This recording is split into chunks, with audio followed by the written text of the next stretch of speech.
तर शिवसेना पक्षचिन्हाबाबत संजय राऊतांनी एक पोस्ट केली आहे। धनुष्यबाण आणि घड्याळाचा निकाल लागला असं राऊत म्हणालेत। न्याय देवता त्यांना क्षमा कर। संजय राऊतांनी ही पोस्ट केली आहे। उपमुख्यमंत्री एकनाथ शिंदे यांनी सर्वोच्च न्यायालयाचे सरन्यायाधीश सूर्यकांत यांचं मुंबई विमानतळावर स्वागत केलं। शिवसेना फुटीनंतर पक्ष आणि चिन्ह यावरून सर्वोच्च न्यायालयात सुनावणी प्रलंबित आहे, तर या आठवड्यात होणारी सुनावणी पुन्हा लांबणीवर पडली आहे। त्याच वेळी शिंदेंनी सरन्यायाधीशांच्या स्वागताचे फोटो पोस्ट केले, त्यामुळे संजय राऊतांनी हा निशाणा साधलाय।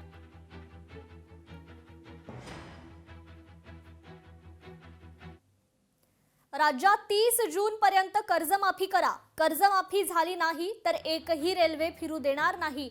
शंकरपटावर बैलांना पळवलं तसं सरकारला पळवू। कर्जमाफीवरून बच्चू कडूंनी सरकारला इशारा दिलाय। 31 जून पर्यंत कर्ज माफ केलं नाही तर महाराष्ट्रात रेल्वे गाडी धावू देणार। तर तिकडे नांदेडमध्ये शिंदेंच्या शिवसेनेनं भाजपला बिनशर्त पाठिंबा दर्शवलाय। युतीसाठी एकनाथ शिंदेंनी अशोक चव्हाणांना फोन केला।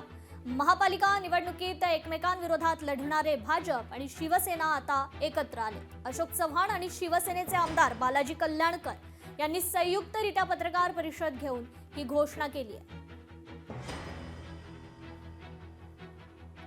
पार्श्वभूमी अशी आहे की आमचे प्रयत्न होता की पहिल्यापासून युती व्हावी, आमचा प्रयत्न होता, पण त्यांच्याकडे मागणी जास्त पण होती। आमच्याकडे 550 लोकांचे अर्ज होते, त्यामुळे अधिक मागणी असल्यामुळे ते जुळू शकलं नाही। फॅक्ट आहे, आता निवडणूक झालेली आहे, निकाल लागलेले आहेत आणि एकनाथ शिंदेंचं माझं बोलणं झालं या विषयावर।